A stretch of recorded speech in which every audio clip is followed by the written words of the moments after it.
10, 9. You want answers? I want the truth! Get ready for two guys who can't handle the truth. I want the truth! You can't handle the truth! But we can. Dave Palumbo, Chris Aceto. RxMuscle.com presents Heavy Muscle Radio. Watch out!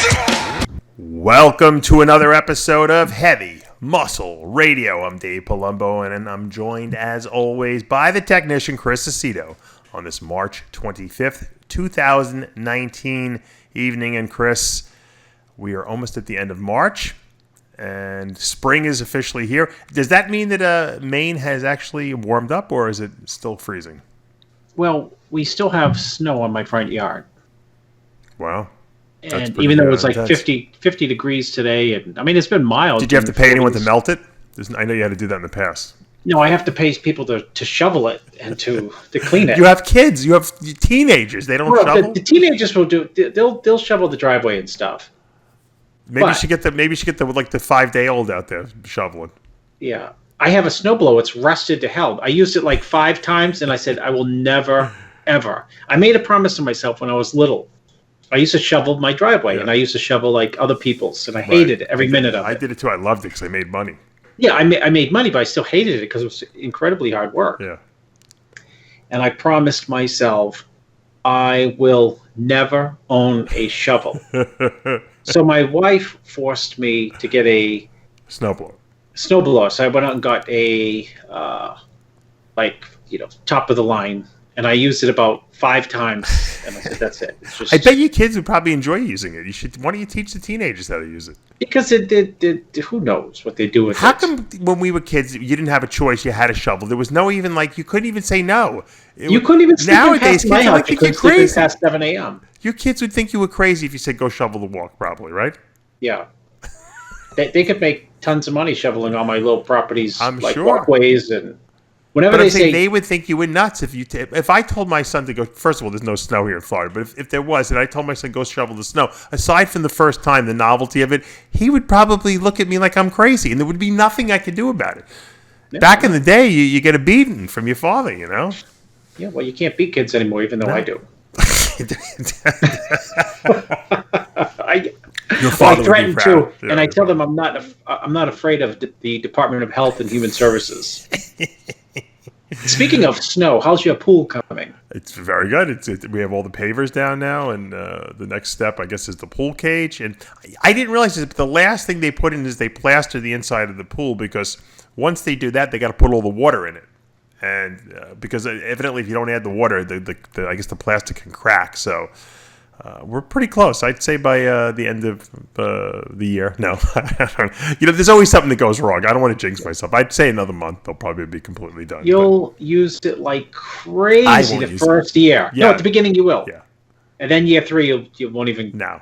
But I like the way it looks, so it doesn't matter. It's like having I wanted a water feature. I wanted a koi pond, and Amanda was all for it. And we almost went and got it, and then we're like, what if the kids drown in there, right? Oh, in the pond. So I realized not a good idea. I couldn't live with that on my conscience. As much as I wanted the koi pond, I couldn't live with it with my good conscience. So I figured, you know what? A pool is just another pond. That's all. Just there's no fish in it. That's all. But it looks nice. And you don't have to clean the water. Well, I don't have to. I'll have the pool service do it. So even better. So that's my shtick. If we get some use out of it, great. I'm sure the kids will love it. But I could care less. I just think it looks nice. It makes my backyard look nice.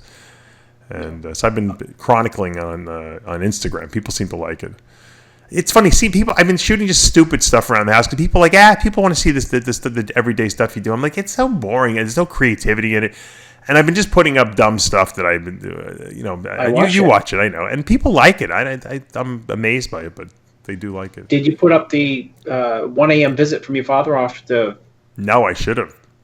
I should play it now that we're filming. We're trying a little something different. I'm actually filming Chris and I like talking heads. I hate that, but because we film it at like midnight. Midnight. So I said, you know what? Skype's got a new feature. I'm going to try to see if it works. So we'll see if it works.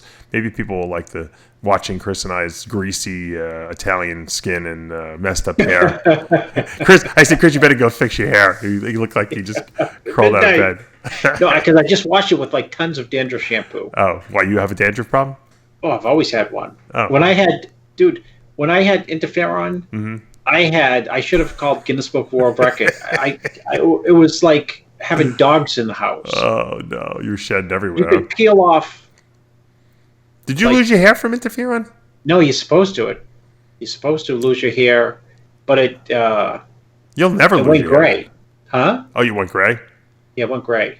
I lost like the pigmentation. But isn't that weird that like you didn't lose your? Yeah, I mean you must have like such resistant hair follicles that even cancer drugs can't get rid of your hair. You know. I know. It makes me think of people with slow metabolisms that they can't even with like clenbuterol and like T3, T4, T5, and T6. They can't get lean. I could only wish that I had hair like that, but my favorite place, McDonald's. I guess they did some kind of they have the new touch screens. Have you ever gone in there recently? No, I just go through the drive-through. Yeah, I never go in. Yeah, Amanda likes to go. I like to go in. I like to. They got the playground, so you can take your son there. Well, no, you know what? When I used to eat McDonald's every day, people don't know. People think I went through the drive-through. No, I used to go in there because I called it. Everyone knows from back in the day the McDonald's experience. It's not just the food; it's actually sitting in the McDonald's atmosphere and eating it there. It tastes better because McDonald's, as soon as you leave the place, within 10 minutes the food starts like turning into like plastic. So you have to eat it immediately. It's a very important part of the whole process. But anyway, I don't go there that often. But when every once in a while, when I actually do go inside, they have these touch screens, and I guess they swab the touch screens to try to check out how much bacteria are on them. Tons. You'd be shocked at what they found. They found a lot of staph bacteria. Specifically, the kind they found was linked to toxic shock syndrome. They also found Listeria, Klebsiella. I don't know if you remember all this from school, Chris. Proteus. Basically, fecal matter on the screen. Well, that's why you need your hepatitis A shot. It's scary. Now I don't want to touch. Now I'm gonna have to bring like a spray. People. What they find on the remote control in hotels is insane. I'm sure. I should really travel not that I travel that much anymore, but I should bring one of those little sanitizers. Not. I don't like how people use the hand sanitizers all the time with the alcohol gel. I don't like that. To me, you're rubbing around the dirt. It's not really changing anything. Listen, how crazy. Go ahead. I would prefer to use like Windex or something like that. Isn't that what the Greeks use? They use Windex on everything, right? I don't know. It's funny. I was just disinfecting something with Windex today. Yeah, that's like a big. If you ask any Greek person, it's a big Greek joke. They use Windex. The Greeks believe in using Windex on everything. Really? Yeah, to kill bugs too. I used to spray it on bugs. Yeah, they do it on anything that you need to cure. They'll use Windex for. That's at least what I'm told. What is it? It's ammonia, right? Or yeah, it's ammonia. You got some alcohol in there too. So I guess the moral of the story is don't touch the touch screens. Just go up to I go up to the window anyway because I'm too lazy. I don't want to be bothered. I was thinking last week when we were having a baby how much like stuff is in the delivery room. Yeah. Oh, you mean because it's like a hotel room you being delivered. Yeah, because it's a hotel room and they just like okay, the minute you're done they're like, okay, you got to get out of here. We got someone else coming up. Oh, they put you in like a little suite, like a little. Yeah, they put you in a little suite to deliver, but it's like a hotel room. But you don't stay there though after. No, they move you to another room so that they can bring the next person in. Oh, and because you probably got delivered. We got delivered by a midwife. Her friend Teresa did it, who's pretty much the same as a doctor at this point. And we did it in the room. Like, the room that we was staying in was the room we delivered it. It was like having a birth at your house, pretty much. When the doctor came in to induce my wife, they couldn't find a good vein. Oh, really? So they couldn't. Did you call George Farah for help? They brought in a little machine. What's that machine called? It maps your veins. Are you familiar with it? No. What is it called? It like goes over your arm, and it's somehow like they put some type of light, and you can see through the skin and see the veins. Oh wow! So you can cheat.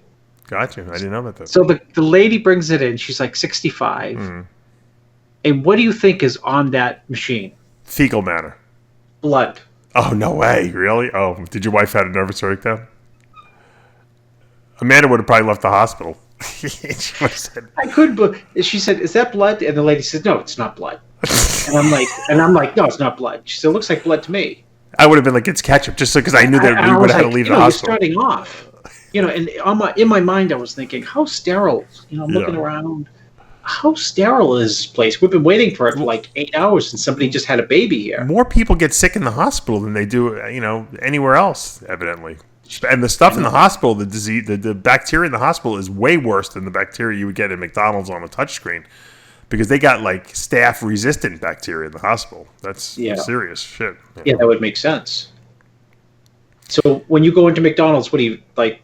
Take a paper towel and? I haven't tried it. I just read the article recently. So, and then I just read another article someone sent me about, I don't think this was you, about the drink. Did you see this one? Drinking very hot tea doubles your risk of cancer. I sent that to you because I just thought you'd make a esophageal cancer. Yeah. Now I like to drink things hot. I drink scalding stuff. 2 cups. No, but I drink it. I don't know about you. I drink it scalding hot. I have no patience. As soon as I do coffee. I don't know. I'm assuming coffee. Yeah, I like my coffee incredibly hot. Probably give me like stage 5 melanoma or something. Now I have to wait till it gets cold now. They got to have a coffee maker that makes like lukewarm coffee now. That's what they got to do. Since you're in Florida, do you switch over to iced coffee? Because I switch in the summertime. Yeah, I like iced coffee too. But you still, I only get the iced coffee at Starbucks. I'm too lazy to make it myself. But they say esophageal cancer is the 8th most common cancer in the world, often fatal, killing approximately 400,000 people every year. Did you know that? Esophageal cancer, 400,000 people? That's a lot of people. How do you get it? What causes it? Drinking hot tea, evidently. What's it do? Change the bacteria in your... Yeah, it changes this. Maybe from constantly burning the esophageal cells, it mutates them. I don't know. Let me see what they say here. Repeated injury to the esophagus, just like from smoking or alcohol or acid reflux, we know those cause esophageal cancer. I guess hot liquids could do the same thing, constantly damaging the esophagus. Because I just drink it right down. I think my mouth is immune to it. No one is safe. Yeah, everything we do is going to kill you. That's the problem. So, watch out for that. Mr. G, my good friend, sent me. He has a new protein cookie, Mr. Potts protein cookie. It's 16 grams of whey protein in there. The thing weighs like about 10 pounds. The cookie, it's so big. I gave one to my mother-in-law to try because she's like a regular person. If she likes it, then I figure it's a good cookie.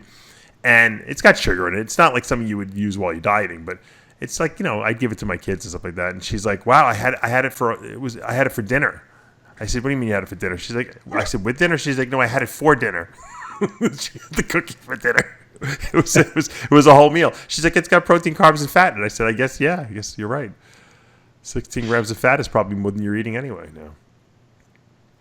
Speaking of things killing you, you saw my, I think we talked about this last week, the eggs. Did we talk about the eggs last week?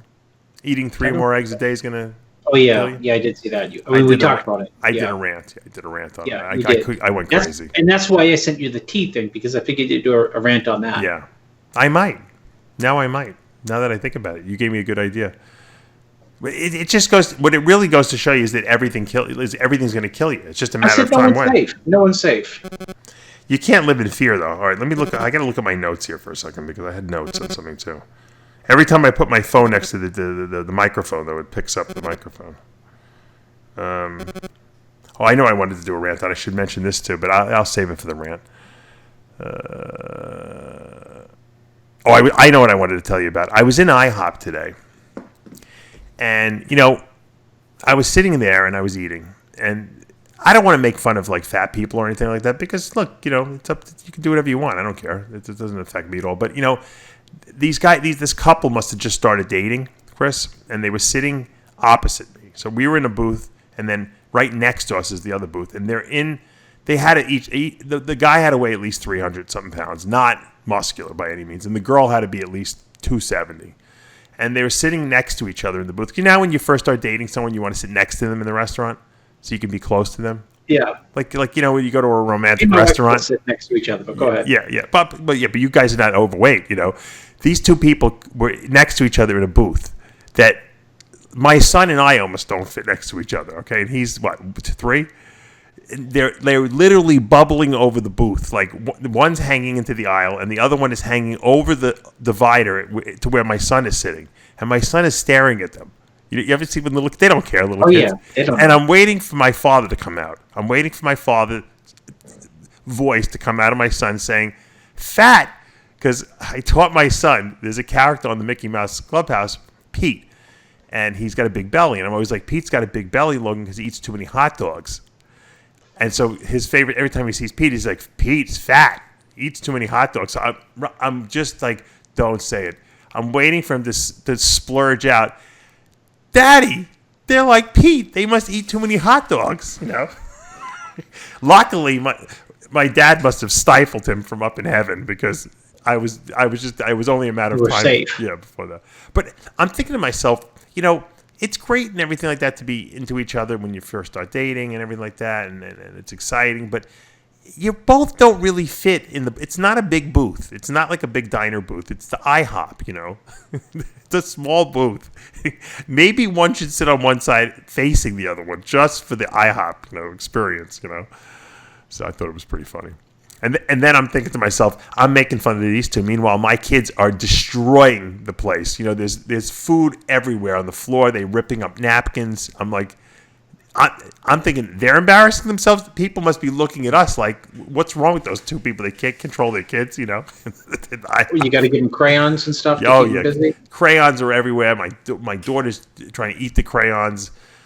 Logan's like is standing up in the booth, like swinging, things over his head. It was like a insane assault. The good thing is I know the restaurants I can get away with that. I won't go to any restaurants where we'll look like we're out of place there.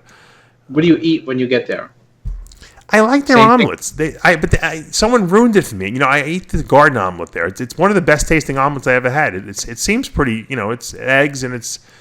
Like there's broccoli in there and there's some mushrooms and it tastes pretty healthy. And then someone told me, oh, by the way, did you know that the omelets in IHOP have the pancake batter in there? I'm like, what are you talking about? Oh, is that what they do to make them fuller, right? I'm like, what are you talking about? Who would put pancake batter in the omelets? It's a secret. And then I'm thinking to myself, I'm like, I get the steak fucking things taste so freaking good. They're putting the pancake batter in there. Yes, kills breakfast keto diet. They're killing my whole shtick here. I thought I was eating healthy. I had the red potatoes and I had the omelet, and meanwhile I'm eating pancakes, and I didn't even know it. They're freaking. They with an omelet you get unlimited pancakes. That's their deal. I'm thinking, I don't want the unlimited. I want the potatoes. Meanwhile, I'm eating pancakes anyway. I might as well just get the unlimited pancakes. I already got them in the eggs, right? Well, you're gonna die there from too many. You're gonna die from more than 3 eggs. Right, I don't need more than 3 eggs. The high carbs. Getting diabetes from the high omelet, carbs, even though it's supposed to be low carbs. Right. Yeah, and at least there's no fecal matter that I know of on the touch screens there. No, it's all in the pancakes. When I see them wipe those tables down, they use the same rag, but probably for 2 months. I'm sure there's plenty of fecal matter on those rags. Well, I'm sure the people wipe down their. You know what, Dave? How many restaurants you go into? Millions. You go to wash your hands, and there's no hot water. Never hot water.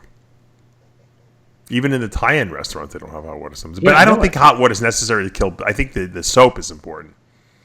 Sometimes I go into a restaurant and they have no soap. That drives me crazy.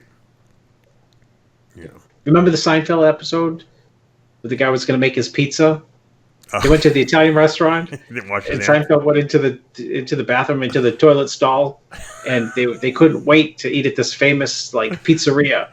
Yeah. And the guy making this pizza, who he had came out of the stall next to him. Right. And Jerry watched him, and he just sipped right out of this. He didn't wash his hands, right? Yeah. And then he started spinning his pizza. Yeah, it's they make fun of that, but it's probably true. It's probably true. Of course. I don't know if you've been following this controversy. Antoine Valiant, from Canada. Antoine. He did a guest posing, I guess it was last weekend or something like that, and he was wearing board shorts, like the men's physique board shorts, and he came out and he pretended he was doing the board short routine, and Jeremy, people thought it was hysterical. He's a nutty guy. People in the sport must have had a meltdown. Well, let me guess, right? Yeah, of course.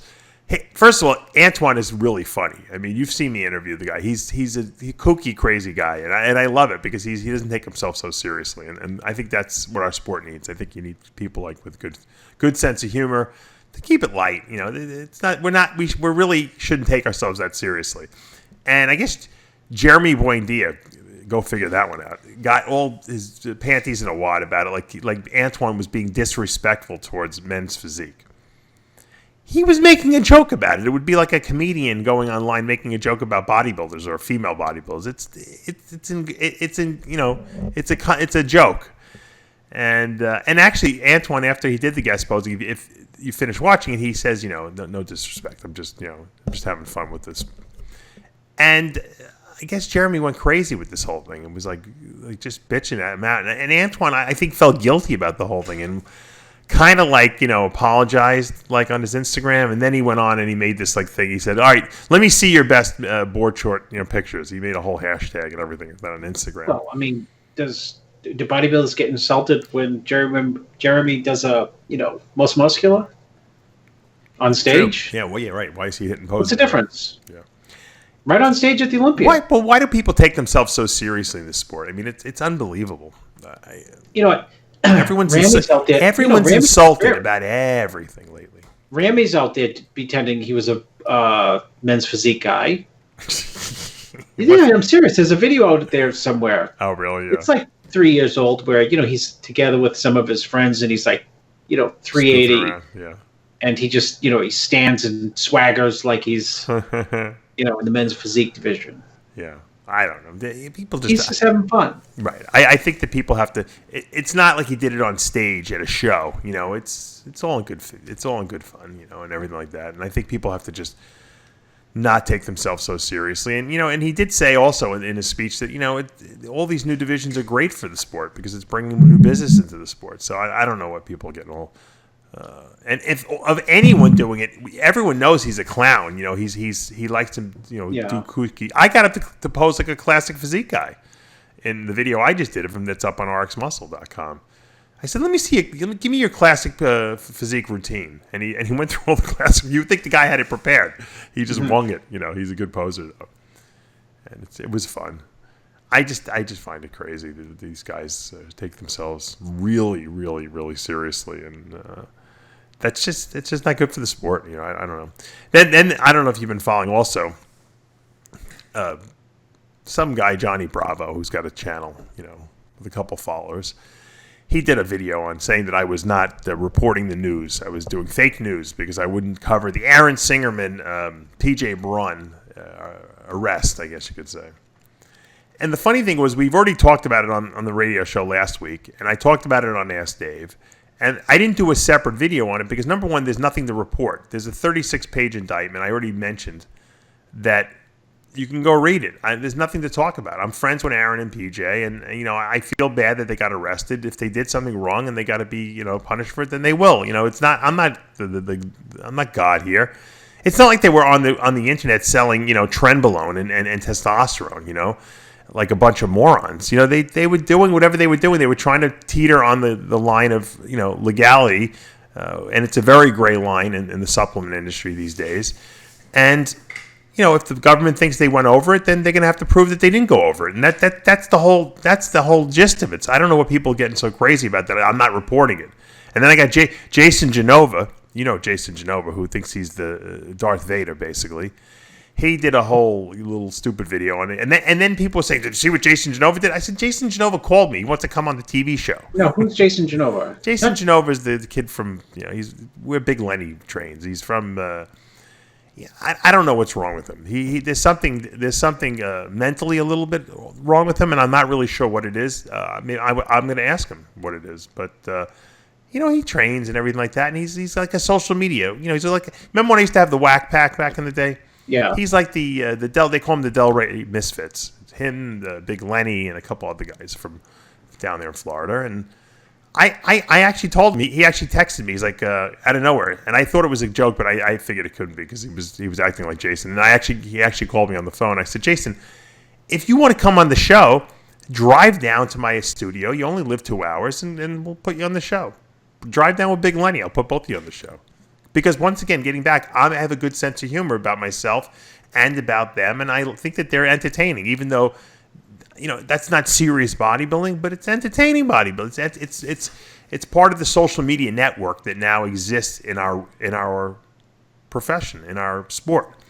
You can't separate the two. There's the serious bodybuilding, which we report on most of the time, and then there's the goofball bodybuilding, I call it, or the fun stuff that makes the sport enjoyable. I think you have to have both. It balances us, don't you think?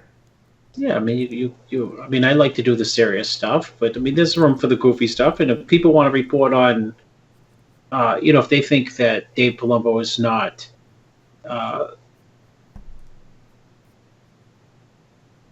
providing enough information about lawsuits and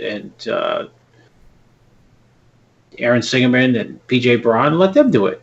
If there's an audience for it, they'll watch theirs.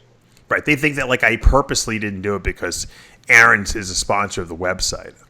I'm like, well, if that's the case, why didn't I report on PJ? It has nothing to do with it. There was just nothing to add to what was out there already. I don't have any information beyond what anyone else does. Well, what all these guys are doing, Chris, is they're just going out there. Dave, is there an idea that RxMuscle, Dave Palumbo can't survive without Aaron sponsoring? I mean, fuck. How long did you not have any sponsors for? Right.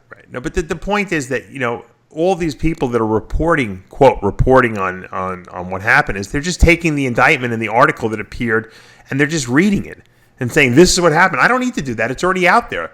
When I report or you report on something, it's an analysis of something or it's new information that people don't have. That's what we do. There's nothing, you and I are not lawyers, so we can't really analyze the indictment. And it's hard to there's no reason to get a lawyer on at this point because we don't even know if the charges are even legitimate or not. This is what the government is charging them with. Now they have to sit and argue, hey, was the stuff that we were selling illegal at the time we were selling it? And they have to, these are going to be a lot of legal battles involved with this to prove, hey, were we actually arrested for something that we should have been arrested for? Because if they weren't, the whole case could be thrown out. So I'm not going to speculate on this because I don't know. Maybe Rick Collins would be the guy to get on, assuming he doesn't get hired by one of these guys. And once this thing gets a little further along, and then we can analyze it. But there's nothing to talk about. I don't need to sit and read the indictment to you guys out there. You can do that yourself. And I try to cover the stuff that I think is relevant. Sometimes when I see some knuckleheads get arrested for doing something completely insane, like the people down in Florida there who were selling actual steroids online, pretending to be hormone replacement doctors. I mean, that's ridiculous. That's why we brought that up. I mean, almost couldn't believe that they were doing it, But aside from that, there's nothing to really talk about. But in the world of bodybuilding, there was some shows this past weekend, and there's some shows coming up this coming weekend, specifically the Indy Pro. And I like when there's a lot of pro bodybuilding right in the beginning of the year, Chris. So we had the Arnold USA, which Brandon Curry won. Then we had the Arnold Australia, which William Bonac won. And now we have this Indy Pro coming up. And I guess we're getting a couple, the guys who maybe felt they could have won a show or they wanted to win a show, but they didn't. We got Luke Sandoe in the lineup, who was third at the Arnold USA. Obviously one of your guys, and you'll tell us about him in a minute. And then, of course, we have in this lineup another high-placing guy, Steve Kuclo. So I think those are, and then, of course, Justin Rodriguez, who's always a dangerous guy. Let's go to Luke first, Chris. What was Luke's? I mean, you felt that Luke did not get a good shake down in Australia. Obviously, at the USA Arnold, he was spectacular. What's the reason for doing this show? Trying to qualify for Olympia? Oh, he's qualified. Oh, so then what's the problem? Because it was his breakout pro show for him last year. Right. He got third, and there was like 35 guys in the show. And it's close enough to the Arnold, Ohio, which he was, obviously trying to peak for, to try to come back and, show that he can come back and win a show where he was third last year. Okay. So he feels that, it's nice to get Yeah. It's nice to have a win running into the Olympia as a bodybuilder, as opposed to, I mean, there's nothing wrong with getting third at the Arnold Classic. Remember, this is a guy 2 years ago who was 15th. Right. Why is he qualified? What qualified him for Top 3 at the Arnold. Is it top 3? I thought it was top 2. You sure that's still in place? Yep. The top 3? Yeah. Okay. Top 3. I didn't know that. See, I learned something. I got to look that up. Now, obviously, Kuclo, dangerous. Didn't beat him. Didn't beat him, right? So beat him last year in Indiana. Right, but didn't beat him this year. I have to believe these two are the highest, the most dangerous guys in the lineup. But then you got Justin Rodriguez, who's like a wild card guy. Can he be a factor here? He can be a factor in the show. Yeah, I think that he just doesn't have the overall size that Luke and Kuclo have. He's not thin by any imagination. He's just not, quote, brutally thick. And I think that Kuclo's thickened up a lot in the last 2 years, 3 years, too, especially. Yeah. And, of course, Luke is, a whole different... he's a lot thicker this year than he was last year, and a lot thicker last year than he was the year before. Sure. So, it's a muscle game. And, judges love big bodybuilders who are in good condition. Right. Now, what's going on with the... Well, go ahead, finish what you're going to say before I ask you. No, so I mean, I think the eyes will be on those two. Right. So even if Justin was at his all-time best and, peeled like Andreas Monzer, you're a judge sitting in the front row and you're looking at, okay, who's the biggest two guys here? Or, who are the bigger guys here, biggest guys here? Are they in condition? And that will be like the test or the the standard and everything. Everyone else will fall after that. Wild card in this lineup, could that be Hassan Mustafa from Egypt? Yeah, he looks pretty freaky. I'm interested to see how he's going to stack up against these guys there in this lineup. Yeah, you got to see how you got to see how as Jose always says, you got to see how people's size or condition translates onto stage. It's a funny comment, but it's it's a very knowledgeable comment, because sometimes people can look spectacular in the gym. Right. Spectacular, when you're training with them. Spectacular the day of the show. Spectacular backstage.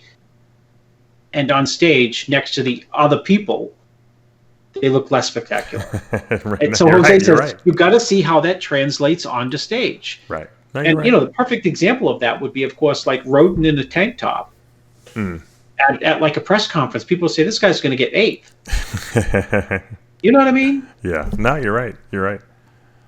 Absolutely right. What about now? I'm looking at this 212 lineup. It's I'm not that impressed with it, but there might be some guys that I'm not really familiar with who might shock us all here. The lineup is I see Charles Dixon has decided to go back down to 212. He has to be the highest ranking person there, I would think. I would think it was his show to lose. True. I don't really know. I know a couple of names on the list, but I don't really know who any of these guys are in terms of can they challenge him. Noel Adami, Arturo Resto from Puerto Rico, Gamal El Madawi from Kuwait. I'm assuming he's a Camel Crew guy. Fahad Hazazi from Saudi Arabia. Do you help him? No. Oh, I thought you did. Only from Qatif. If anyone's watching from Saudi, I am the Emir of Qatif. Oh, okay. There's just like 7 bodybuilders I helped there. They all from that province. Yeah, okay. From that. Yeah.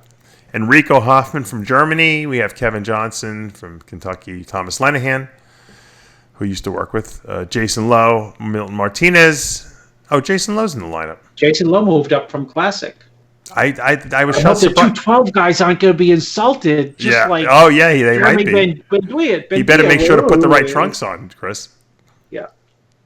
He's got quads. Yeah, I know he does. Do you think this is a good move for him? It's a good experimental move, because he has to really suck down a lot to make the weight. What does he weigh for this? He's 212 right now. Oh, he was 192. He's 192 in Arnold, Ohio. So this might be a good move for him. Yeah. Yeah, it may be a good move. Milton Martinez, I see in the lineup. Errol Moore, Aaron Polides from Australia. Dwayne Walker, and Adam Young. Adam Young's good. I'm excited. See what happens. I like. It depends on who shows up in great condition at that show. I think it's Charles Dixon's show to lose, but we'll see. Too much muscle for these guys, most likely. Yeah, and there's a bikini lineup here. There's a bikini pro lineup here as well. So we'll have to see how that turns out. This past weekend, we had some action in the Upper Midwest. And, the Upper Midwest Classic is run by a guy by the name of Thomas Kemper, not to be confused with John Kemper, the late great promoter of New Jersey. But Thomas Kemper had me out there for the very first show he ever had. I've told the story before, out in Fargo, North Dakota. The only thing I knew about Fargo before I went out there is there was a movie about it, a creepy movie about it. But I knew you were going to say that. Thomas Kemper is he's a chiropractor out there. He actually adjusted me. I guest posed the first 2 years he held the show. There was no pro show with it, but he said, I want to get a pro show. Well, it took him 15 years. They finally gave him a pro show. And I believe it or not, the guy I guest posed with on the first year I was alone with Colette. And then the second year, I guest posed with Ronnie Coleman, which was great. And that's what year? That was 2003, I'd say. I think it was 2003, yeah. So 2003, because Coleman was gearing up for he was 380 off season, right? He was enormous. He was so big. I told the story. We were in Outback, and he ordered 2 dinners, and he took 2 to go. And he was asking me, hey, man, how do you get so ripped? I'm like, Ronnie. Meanwhile, he was sitting with one of those flannel cutoff shirts with his, you could see his shoulders and his arms. His arms looked like they were seriously, they looked like they were 30 inches. They were huge. I know. Was he sweating? Huge. Of course. And this is before we guest posed. It was the night before they took us out to dinner. Ronnie's like, can I get some food to go? And Tom is like, sure. What do you want? Get me one of those fillets and give me one of those chicken meals too. I said, what are you gonna have, 2 meals? He goes, nah, that's gonna be my next meal. I go to sleep after that. I was like, Ronnie, you're too much. You're the best. You're the greatest. So that was fun. I was watching Flex Wheel was on that Mind Pump. I think that podcast is. It's a very high end podcast they do. I really like it. And I was listening to, just by accident, it popped up, and he was talking about when he lost to Ronnie Coleman. And 98. Yeah, and he basically told the story. After I didn't know this, I didn't know all the details of it. I knew kind of behind the scenes, but I didn't really know it. And Flex told it very eloquently, the story, and I thought it was he didn't even stutter. He told it fantastic. If you want to watch it, I recommend it. But he was talking about how he won prejudging. I didn't know that. Yeah, he was ahead of Ronnie after prejudging. And him and Ronnie were tight. They were friends. Right. Yeah, they were really close. And they used to, he talked about how Ronnie progressively got better, and at one point Ronnie came up to him and said, "Look, how do you look like that?" And Flex is like, I couldn't. I'm not like the kind of guy who's going to say, I'm not telling him the secrets and anything like that. I sat him down. I gave him the whole spiel. He goes, because Ronnie was natural before that. Ronnie was competing as a pro naturally. Yeah, and I told him what we were doing. Checking the note back. Yeah, I told him what we were doing. And Ronnie went on the gear. And, the following year, he actually beat Flex at that Montreal show. I was there. And Flex is like, holy shit. He goes, I knew I was off a little bit, Ronnie's like, can you believe the judges let me beat you? He's like, Ronnie, you're good, And I guess the following weekend, Flex won in down in New South York. Beach. I was there too. No, South Beach. It was South Beach. And then he came back to New York and won there too. But he said, I knew. He goes, at that point, I knew I was in trouble. I knew Ronnie was getting running better. Running out of time. So the following year, at that Olympia, he's like, I knew I was going to have a problem. I saw Ronnie backstage, I wasn't my best, he said, but I was winning after prejudging. And then we're taking a cab ride back together. And Ronnie's like, Joe Weider offered me a contract. He goes, Joe Weider never talked to me. And Flex had mentioned that 2 weeks prior to the Olympia, he had left Weider Nutrition and the Weider magazines, I guess, and he had signed with Biochem because I guess they offered him a lot of money. And as soon as he told, Ronnie told him he signed with Weider, he said he kind of implied he knew something was going to happen. And then all of a sudden, he said it was almost mathematically impossible for him to lose the Olympia, given the fact that he had been ahead after the prejudging. And, he's a great poser. So the posing round, you think, Flex has got to win. right? And then the pose down, Flex is really good at that too. Ronnie's not the greatest poser. And somehow Ronnie, won with unanimous, first place votes at the night show and won the show and won the Olympia. And, that really hurt Flex, obviously. But, he said, I wasn't my best. So I came back the following year 15 pounds bigger and just as hard. And I figured, I'm taking my stuff off backstage and guys are coming up to me. They're like, man, you look great. You got this. No one's going to touch you. You're going to take out Ronnie. And he's like, I'm thinking, yeah, I'm going to do it. He's like, and then I lose the show. Ronnie gets unanimous first place votes. And I'm thinking, that's why remember that year he took the medallion off on stage when they gave him second place? He's like, I took it off because I'm like, they're telling me I'm second, but I'm not second. I know I'm first, so I'm not going to accept the second place. It wasn't that I was trying to be a bad sport. I just didn't feel I was second. So that's why I took it off. And, he said after that, he goes, I just knew I never was going to beat Ronnie. He goes, it was like, and I just stopped trying as hard, to beat Ronnie. I was basically trying to just maintain second place at that point. I thought it was an interesting insight into, what happened. Because a lot of people don't know. There is, we all talk about politics. When you're at that elite level and it's so close, there are politics that come into play. How do you split a hair, And I think when Joe Weider was alive, obviously working for Joe was an important part of being Mr. Olympia, right? No, it was. Going to see the president. Yeah. So I thought it was a cool story that Flex told. And he told it, like I said, very eloquently. Yeah, I didn't know he won prejudging. Yeah, I'd love to see didn't the realize score. that. Yeah, I'd have sure, to. of course, true. I just never really looked at the scores. No, no one did because there was no online back then. Where did you look at? You had to go to I don't even know where would you find the scorecard? Posted on the hotel. Remember they used to post the scorecards in the hotel lobby. That's right. And people would everyone would take copies of it. Big difference now. It's online in like 10 minutes. 2 seconds. Yeah. Anyway, so they had this classic physique division for the second year here at the Midwest Classic, and one of the guys you're the highest on in this division, Courage Opara, comes back and defends his title and wins again. Yeah, of course. So that was a huge win for him. He beat Aaron Futel. Oh, excuse me. He beat Khalid Shikawi from Canada. Yeah, Khalid is good. Yeah, he's really good. He's been getting better and better. And Ravanti Moody was third. So congratulations to those guys. And Courage will be going back to the Olympia. I think he will. There's so many classic physique you might have to do. I think it's points now, right? But I think they did correct it and go by. I think it was going to be points, but I think they changed it back to victories. If you get the win, you get the win. Okay, yeah, I think that's good. Doesn't mean you're going to get any good call-ups. No, it's going to be stacked. But. Right. In the pro figure, Natalia Soltero from Mexico wins there. So congratulations to those people. And I think there was one more show. What was the other show? Oh, there was a bikini show in South Carolina, the IFBB World Clash Pro. And Elisa Piscini from Brazil. Beautiful girl. She won. Really like her physique. She got a good look. Marsha Goncalves was second. And finishing in that third position was Monica Ellis. Congratulations. So that was all the action in the IFBB this past weekend. And, of course, we got the Indy Pro coming up, Chris. And stay out of McDonald's. I guess that's the take-home message. Seriously, has it been the first week with the newborn in the house? It's gone from like utter exhaustion to just being tired, and but it's good. It makes the house feel like homey again. Is it traumatizing? Saying, "Oh my God, I can't believe I'm going through this again. I thought I was done." No, it's not traumatizing. I enjoy it. I enjoy it. The kids enjoy it. And, you just have to rethink,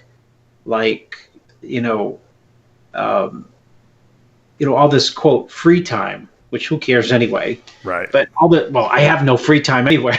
Let me rephrase that. I have no free time usually anyway, but I do have free time. But that will need to be redirected and dedicated to helping a 8-day-old survive from day to day. I mean, you know how it is at the beginning, 14 diapers, up all night, feeding all day, crying. Meanwhile, the 5-year-old took his sword today and whipped it at the flat screen TV and shattered that. And the 15-year-old, I have a wood stove, and I have a piece of wood. Instead of going perfectly set into the wood stove, it was at an angle, and he went and slammed the door, and the window to the wood stove shattered. So I said, well, we're on the street. We've got this shattered wood stove window so flames are coming out at 10 a.m. Right. And, 3 in the afternoon, a sword goes through a flat screen TV. Yeah, my son is not destroying that much yet, but he spills everything everywhere. It doesn't matter. He could have ice cream and it will spill all over the floor. I mean, it's a guarantee. It's a guarantee. Well, some kids go through spilling phases. And he won't clean it up. I'll be like, you think I try to guilt him into it. I'm like, get over there and clean that up. Well, he knows you'll do it. Yeah, he knows I'll do it. Exactly. He doesn't even want to be bothered with it. Yeah. He started school this past week. And I don't know if probably people out there who have kids, and you can relate to this. The hardest thing you could ever do as a parent is drop your kid off for school for that first day. Because you feel like, right? You feel like you're I will see you later. Abandoning the kid, right? And because I'm thinking from his perspective, he probably thinks we're never coming back, right? Never been dropped off anywhere. We never left him anywhere. He's never even stayed with a babysitter, nothing. Only grandma. What do you go to? What is it? Like a daycare? Preschool, like a preschool. Yeah, it's like daycare, but it's like preschool. We want to socialize him a little bit. I knew you were going to say that. Before pre-K socialize him. So you got to teach him. You know what he's going to do? He's going to learn from the other kids how to be even more bad. Probably, yeah. But he's not ready to. He doesn't. He's in complete. He doesn't like the whole us leaving. Does he like it or not like it? He's getting he lasted. It wasn't like they called us and said come get him, which I thought that was certainly going to happen, right? But that didn't happen. So that was a good sign, I guess. He had, my wife set him up with the whole day. All right, this is what you're going to do. You're going to play. You're going to do this. You're going to have nap time. After nap time, you have snack time, and then we come pick you up. So you know what my son does? This is my father. He's like a clone of my dad. He gets there, we leave, right? So I don't know what happened. He's obviously cried. They calm him down after like 10 minutes, whatever. And they say, Logan, let's do so and so or whatever. He's like, I'm tired, so tired. You know why he's saying he's tired? He wants the snacks. No, he wants to do the nap now so that he can get up and we'll pick him up and take him out of there. Oh, he wants to get the day over. Manipulating, the whole system. He figures, the whole thing up. After naps, I get picked up, right? So I'll just take the nap now. And then normally you can't get the kid to take a nap. Yeah, at home he'd never take a nap. Yeah. Never say he'll never say he's tired, right? Tired, so tired. They couldn't figure out what it was about, and then they realized, he's been trying to manipulate them. So I said, well, that's definitely a Palumbo trade. We'll take credit for that. I'll take credit for that one. So yeah, he'll get used to it. I think. How often? Daily or 3 days a week? No, we're doing 3 days a week. We could take him daily. There are people who drop the kids off there 6 in the morning and they don't pick them up till 6 p.m. I mean, that's a long freaking day. I don't know how these kids. There's people who have to. I mean, they have to. They drop off like infants, right? Yeah. You've seen it. Yeah. Yep.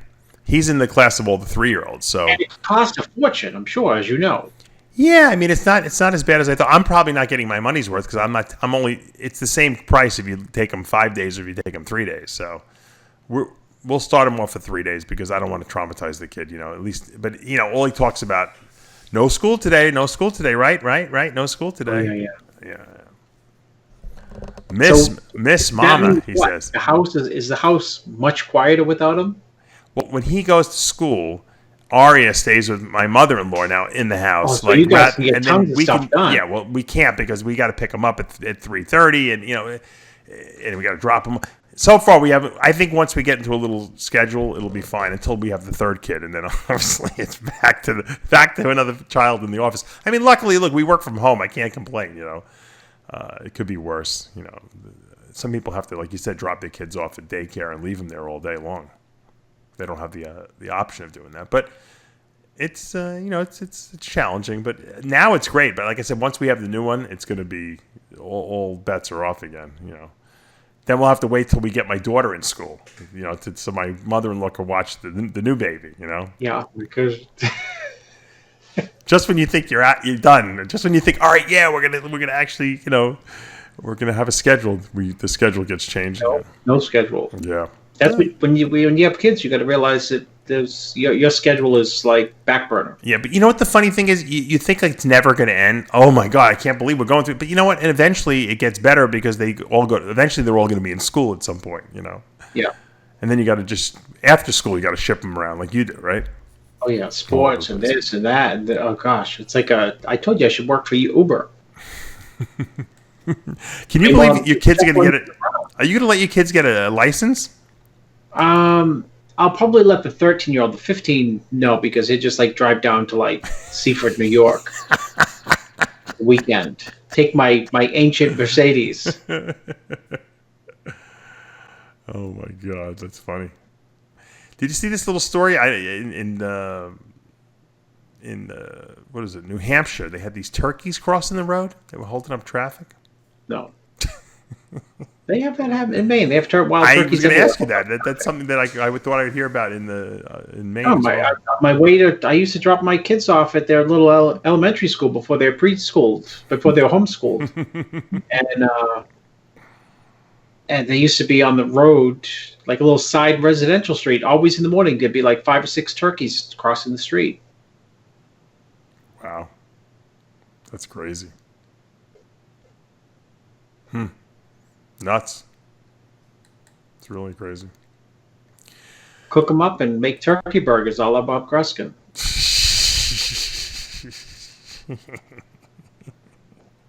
Why don't you have Defenders on the show? I've had him on before in the past, but I don't know if I ever had him on the TV show. I have a lot of guys in my wish list now that of guys I want to have on the show. You got to get Mike Quinn on. People have been asking me to get Mike Quinn on. He's been having some trouble. I used to have him on the radio show a lot, but I got to get him to tell that story about when he punched the guy out backstage again. That's a good story. I can't remember who did he punch out again. Who was being an asshole backstage and he didn't like it? Oh, it was a judge, right? No, it was a competitor on the tour. Remember on the Grand Prix tour? He didn't like someone was picking on someone else. I can't remember who it was. Mike Zeltzer will definitely text me with the right answer, guaranteed. And he punched him out. Yeah. I'm trying to think who else you should get on the TV. You should get Bob Paris if you can get him on the TV show. I told you. I reached out to him. Did I tell you that? And he was like, no. Well, what is the show going to be about? How are you going to entice me to do the show? Is that what he said? Entice? Yeah. He said that to Sid. I had Sid. No, his voice more like, Dave. How old is Bob Paris now? He's got to be 60, right? No? He's probably like 56, I think. Oh, okay. It's pretty young. I've been aging people. I'm thinking, because you know what? I'm 51 now. I'm like, everyone's got to be way older than me that competed in the 80s, but they're really not. I don't know why. Maybe I think guys competed younger back then, right? Like the 80s and 90s bodybuilders, I think they were younger. They started younger. Would win the nationals at I mean, like Bob Paris was like 23 or whatever. Yeah. It was like 20 when he won the USA. When he won the... And they retired when they were like 30, back then. He used to live in his car out in front of Gold's. Did he really? Yeah, Bob. Yeah. He lived in his car for a while. Why? Because he had no money? Yeah, no money. He moved out there like a kid in a dream. Wow. And from the LA, that was it. He was off to the races. When the LA was like a really big show. Right. I think he won the Cal too. Or Rory beat him at the Cal, then he beat Rory at the Rory Liedermeyer, yeah. Yeah, the Nationals. And then he told me, Bob's great, he'll tell you the story about going to, after he won the Nationals, they flew to like Singapore or Hong Kong for the World Championships. Right. Him and I think it was Chuck Williams, was a tremendous bodybuilder from New Jersey. And our own Charles Glass. And Bob had a cooler with tinfoil and his chicken and no salt and some I thought you were going to rice. say he had a cooler like Louis Freitas with all the drugs in it. Yeah. So Bob had all the food planned for like the whole entire week. It was like ready to go. So no stone unturned. And he meets Charles at the airport. Oh, you told me the story. Was this when Charles ate the food on the plane? Yeah. And Bob says, "Where's your food?" And Charles says, "What food?" And Bob says, your diet food. He says, they got food on the plane, right? And he ate the food on the plane, and he ate the food in the hotel rooms, and just ate all the food. And was peeled and won. Charles Glass won. Wow. And Bob won. That's funny. Crazy, right? Yeah. Those were the days, as they say on All in the Family. There's a lot of guys I have on my wish list of guys I want to have on. I have to get the time. With the old timer guys, you have to like get the. It's more work. With the young guys, everyone has like Skype and FaceTime, and I can get them. I just get on FaceTime or get on Skype, and I'm recording with them. Those guys, I gotta have them. They gotta find someone to help set them up, with the connection. I was gonna have Troy Zuccolotto on because Troy Zuccolotto started his own wine company. Have you seen this? No, I know he had his own hormone replacement way back. Yeah, well, that's where he made his money. But I'm saying he has like a new company he just came out with. It's like a Chardonnay wine. I don't know if he owns the vineyard or if he just what he's doing. He's launching his own brand, I guess. So I wanted to get him on to talk about that. I thought it was cool. I thought what? You should get Victor Richards on. I've had him on though too. He's too much of a complainer. He complains about too much. He's too much, too negative. He's like Nigerian Nassar. Yeah. Yes. Victor Richards was a mutant. I am sure of it that he was part ape, and he was. NASA, what are you talking about? Yes, he was not able to get lean because I think he was eating leaves from the plants. That he was claiming that he was eating 10,000 calories a day, but I have seen him eat cheeseburgers at McDonald's, and he is a liar. And you want a good Victor Richards story? Yeah. I went out to eat with Serge Nubret and Victor Richards. Wow, what a combination! Like a Chinese restaurant. This had to be 1990. I'm dead serious. Victor Richards ordered like a small chicken breast and a bowl of rice like this big. And Serge Nubret ordered like 12 chicken breasts. Right, and no rice. Yeah, no carbs. I figured. The question is, what did you order? I can't remember what I think. I have no idea. I can't remember. I just remember watching Serge slowly go through those. I'm serious. The chicken breasts were probably way harder to eat than the rice. And it was the only meal that he ate for the day because Serge would only eat one meal a day. Oh, really? He was that. That was his whole shtick. Is what an enjoyable meal that must have been if you're starving yourself the rest of the day, right? Well, when you eat 12 chicken breasts, Probably. Didn't you think that maybe if I spread the chicken breasts out over the course of the day, it might be a little more effective? He had this. He had no. Burning. He had this philosophy that would shoot. You get him on Iron Debate, and he would shoot that down. The body didn't have time to. Oh, I don't even know. It was. I'm sure there was no science behind it whatsoever. It was just it was like Scientology. Yeah, Scientology. I mean, because he could spin it in a way that you go like, maybe I should do that. Right. He actually made it sound like might have been a good idea. Convinced.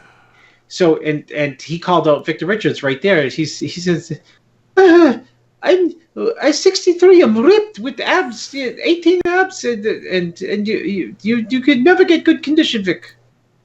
And he was complaining that Victor would eat, 10 cups of rice, when Serge thought he should be eating 10 chicken breasts. Victor Richards, I think one of the famous things we remember reading from the Weider magazines is when they interviewed him. Remember, he said he was eating 30,000 calories a day. You're right. Yeah. I actually asked him when I interviewed him on my radio show, and he said it was Joe Weider made him make the whole thing up because they wanted to super sensationalize this guy. He wasn't eating 10,000 calories. He wasn't eating even probably 10,000 calories a day. But they were making it seem like he was eating. You couldn't physically eat the amount of calories that they were saying that he was eating per day. But he was such a bigger than life character. They wanted to make him seem like he was doing crazy stuff. To be that big. He was probably just a genetic freak, right? Yeah. Yeah, I'm sure he was at his best. He was impressive. I mean, anyone who saw him in real life. Who would you like compare him to today? Ramy? Oh, Coleman and a Ramy combined. Oh, really? Yeah. So put it this way.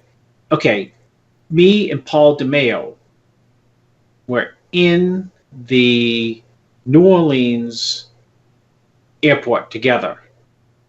Paul had just got third at the Junior Nationals? USA. Okay. Junior Nationals and Junior USA. Wheeler got second, and Robert Rothrock, He won. Robert Rothrock won. And so Paul had the quads, right? Right. And we were in the airport, and people were like staring at Paul. And then Victor Richards we didn't know Victor Richards was in New Orleans, but for whatever reason, he was there at the airport, and he had on tights. Right. By the way, everyone wore tights back in the day, and they with a big baggy sweatshirt, right? Yeah, Paul had on the Hotskins tights, and his legs looked like double Really? the size of Paul's, and his width, and his, everything. And Paul had great biceps, triceps. Right. The And really he good looked like triceps. a teenage bodybuilder next to Victor. Why do you think Victor never really wanted to compete? I know I heard his cockamamie bullshit, but why do you think Fear. But fear of what? I mean, you know what? He was making Losing. Yeah, you're right. Because you know what? He told me that now that I think back, he was making big money. I think he was making more money than Haney was making or something like that, or Dorian, or whoever it was at the time. Well, that's up to... He said he was making the same amount of money as whoever the reigning Mr. Olympia was. How? Because Weider thought he was a sensationalistic, guy, and he was paying him a ridiculous amount of money. If Weider liked someone and thought he could make money for his magazines, he'd pay. Absolutely true. He'd pay a lot of money just to be in his magazine. And it wasn't a lot back. No one made a lot of money back. I think it was like 72 grand or something like that a year. I think he said it was, or something like that, or maybe 120 grand a year, something like that. I think it was. Well, are you talking 1990? Yeah, that was a lot of money, over 100,000 a year. In 1990, and he didn't even compete. And I think also that's when then you remember Vince McMahon started the WBF, and I think the best thing that happened to the bodybuilders. Yeah, because Joe went out and started throwing money at everyone. I think Vince probably would have gone after Victor Richards, except I think Weider was that. Maybe that's why Weider gave him so much money. What would have Vince give him the nickname? Because Vince came up with Vince was better at nicknames than Trump was better than Lonnie Teber. Yeah. No, than anyone. He came up with nicknames for all the bodybuilders. Yeah. What did he call Jim Quinn the Future, right? Yeah, the Future. I don't think Stridham had a name. Stridham didn't have a nickname. Yeah. Did he have one? No. You know what Stridham was getting paid? 1990. No, what was he getting paid? 300? Yeah, 33,000 a month. Wow. Crazy. He was the smartest of them all. I think they gave him some crazy bonus, too. Yeah, every time he won, right? Because he won 2. Well, no, just a sign. Oh, just a sign. Ferrigno was offered a lot of money, right? I mean, they signed him, and then Weider stole him back, I think. Yeah, they offered him $1 million, I believe. Oh, really? And then he signed. He went with them. No, I remember the whole press release and everything. And then that was it. That was like, Joe had to just Joe had to throw the fork over the cash to get him. Yeah. How can you not have the Incredible Hulk, right? Yeah, I mean, can you imagine? Yeah, that was. Look, Louis made a lot of money in his career because he was smart and he marketed himself. Right? He knew that he had value. I mean, he was the only guy who bridged that era from Arnold, right, to the current mass freaks, and he can stand with them, and he was able to actually adapt. I mean, people always wonder, what if Arnold was competing, with Dorian and those guys, would he have beat them? And most people say no, he wouldn't have been able to put the mass on, but Ferrigno actually was able to put the mass on to stand with those guys. Ask Jim Quinn, ask Zucchinato, who was with WBF, right? Mm-hmm. Ask any of those guys how big Lou was when Lou was planning to compete in the WBF. He was enormous. I remember those pictures, right? He looked like Andre the Giant, didn't he? He made Stridham look like a baby. He did. He was the biggest, freakiest, thickest person you ever saw. Really? Yeah. Crazy. And then I think what happened is Weider pulled the plug, and then he didn't have to compete. And then, I mean, what you saw at the comeback, when he did like the Masters or the Open Olympia. He did the Open in 92, was it, against? The shadow of what he was when he was getting ready for the WBF. I mean, really? I didn't know that. Crazy. Ferrigno had a lot of genetic talent. People don't realize, Some of the best of all time. There's that one picture in Gold's Venice of him. It was taken probably after the Masters, I think. He was like 315, I think, on stage. He looked really good. Yeah. Yeah, I mean, he didn't have maybe the structure at that point, but he was the mass and the freakiness was just there. I mean, it was just he had by the time WBF he still had the structure, the small waist, the crazy full pecs, big shoulders, big arms, triceps, back. His legs were pretty good. Yeah, legs were good.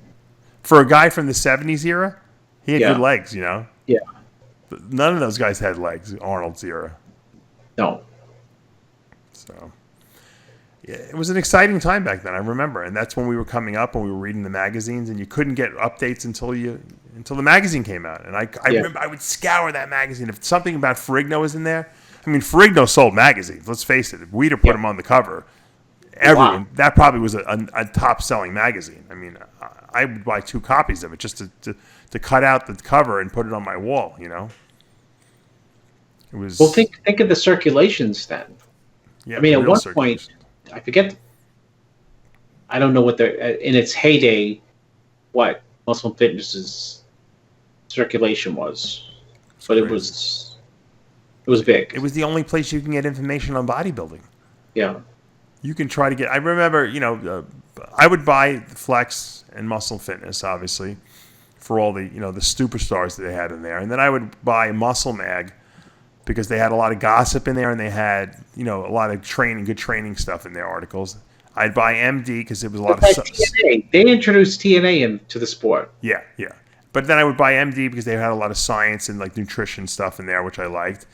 And then Iron Man kind of had, like an amalgam of good stuff. And they had Lonnie writing for the magazine. So you'd buy everything. You'd have all 4 magazines in your possession, and sometimes it would be like a Muscle Training Illustrated you'd buy or something like that, right? If you could find it on the newsstand, and one of those esoteric newsstands, they'd have it. But you always had those main 4 magazines, and that's and you scoured those things, right? And you had a month, you had 30 days to read them both. You probably had them all done in the first week. You'd read them in 4 days, right? Yeah. First week you had them all done. And then you start reading. Then you read the ads. Would you go to your house and just have require no interruptions, so that you could read them all? Oh yeah, I would be like in another world for like the first 3 days, like reading all the stuff. And then and then when Muscle Media, I loved Muscle Media 2000. That was like my Bible. And then when you'd read all the articles 3 or 4 times, and have them memorized, then you'd have to go and read the ads because there'd be nothing else to read until the next set of magazines came, right, the following month.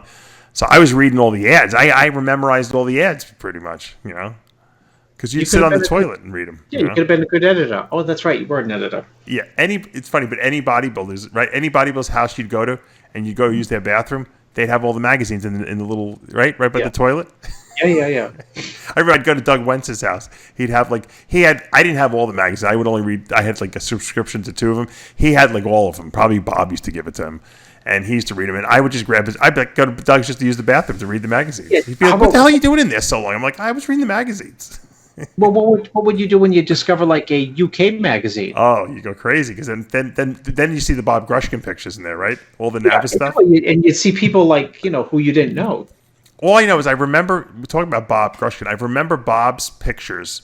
And what did he sell? The Muscle Training Illustrated, right? Yeah, Muscle Training Illustrated. His pictures were so colorly vibrant. I don't know why. I remember that. Maybe it was just the outfits he put on the guys, like the really pink, purpley, vibrant colored stuff. And I'm always like, wow, these guys look like freaks.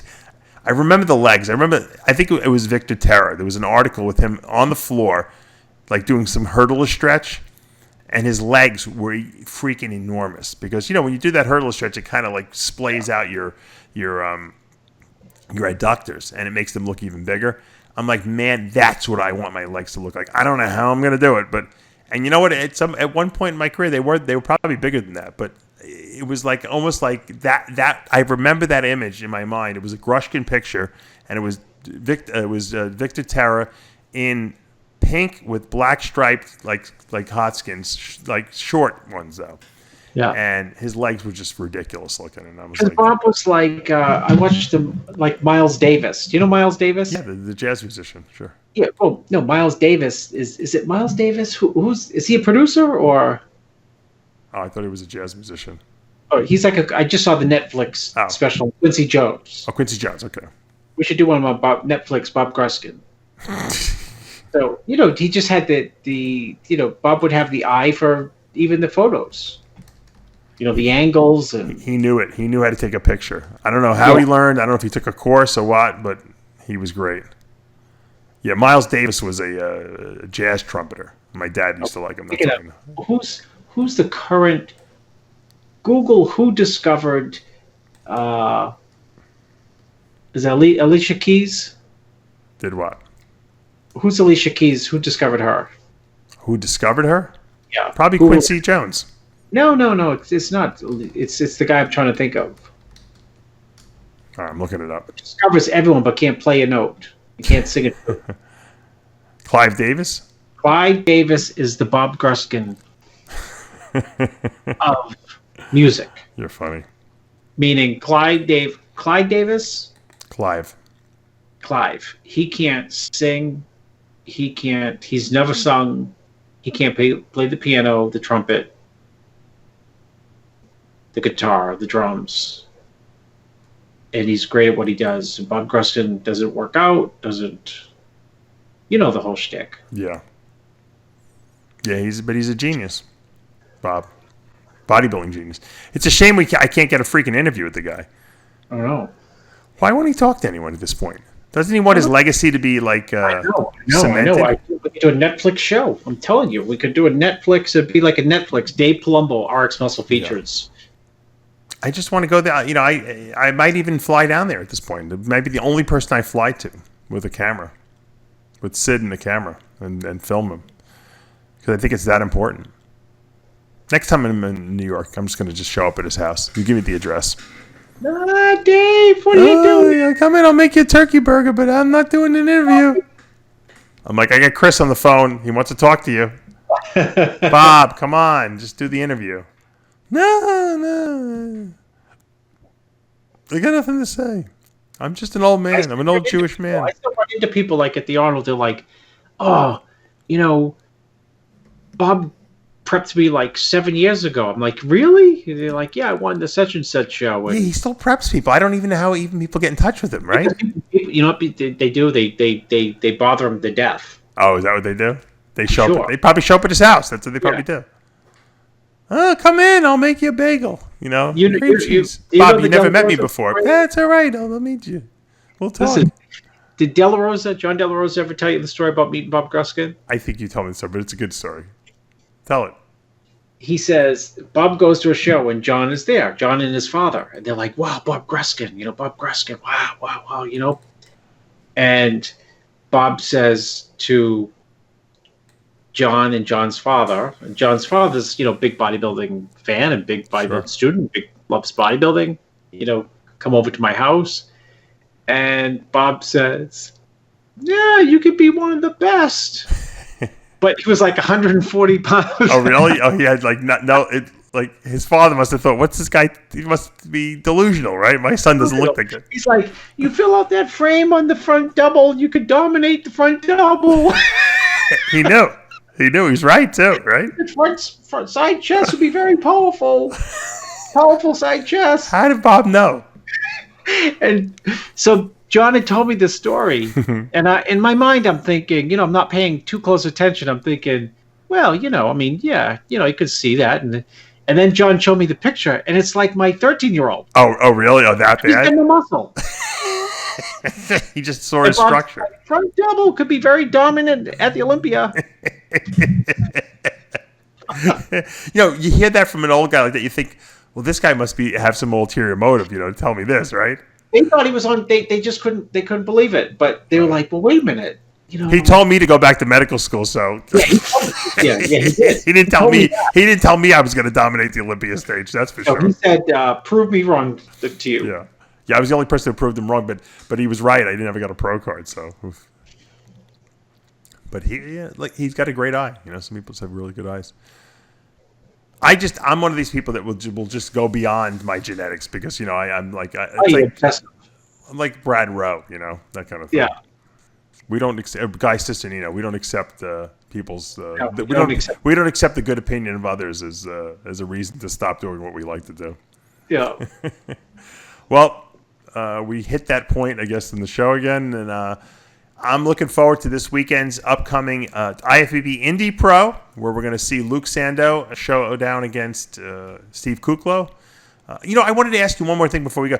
I noticed Akeem Williams on this list too. What does Akeem Williams have to do to win a show? I mean, what do you think he's to show up, dude? He just what's going on with him? I mean, what's wrong? Why is he looking not so great? I know he's got Oscar helping him out, and I'm sure that Oscar's giving him good advice. I mean, is because it Akeem has a type of body that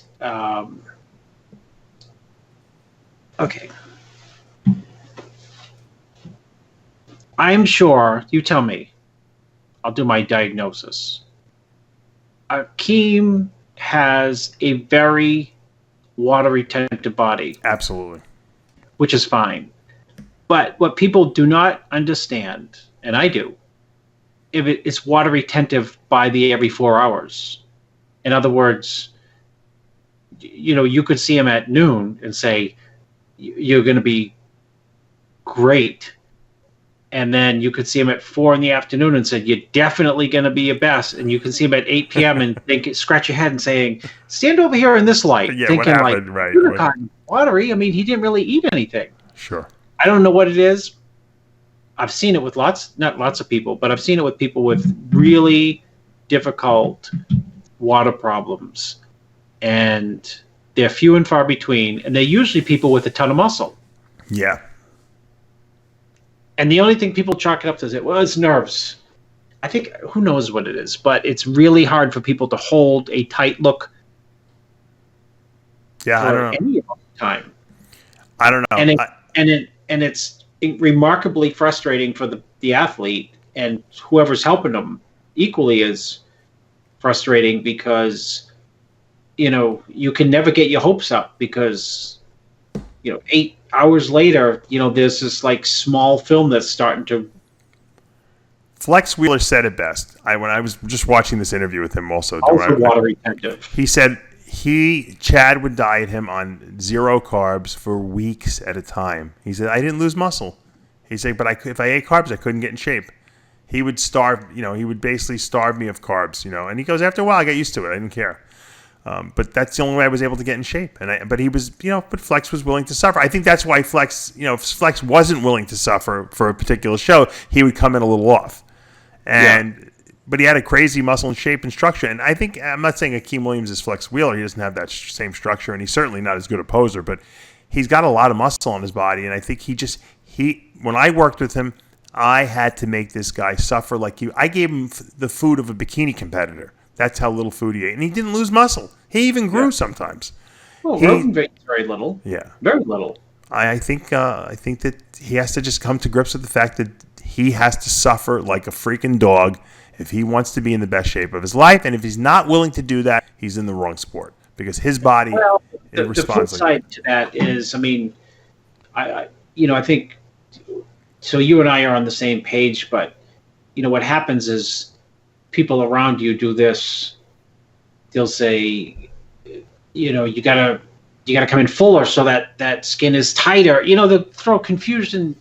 I think Oscar got it. I think Oscar's got it down though. I think Oscar realizes he has to starve Akeem. But I think that I don't even think it's a coach's issue anymore. I think it's Akeem. I think Akeem has to, in his mind, understand what he has to go through and accept that. And I think that he can't eat extra food. He can't, think he's going to get away with cheating a little here and there because when you do that on a physique like his, he'll gain 15 pounds. You know that. One little cheat meal, one extra hamburger or thing of French fries, you gain 15 pounds. It's not like my physique where I'll lose 10 pounds if I do that. Yeah. No, I know people too. You give them, a cheat meal and they're up to way more than you think they're up. Right. They did only eat that. You know what I mean? They ate Right. like 2 cups of rice 3 times on a Saturday, and they went from 260. This just happened to someone, 260 to 272, and I'm like, why would I ever increase the carbs? I should know by now. And you're like, how could this happen? Rewind them down. Yeah. Well, good luck to all the competitors upcoming this weekend, and we'll be reviewing the results of that on next week's show. For now, we're out of time. Until next week, remember, with Heavy Muscle Radio, Truth hurts.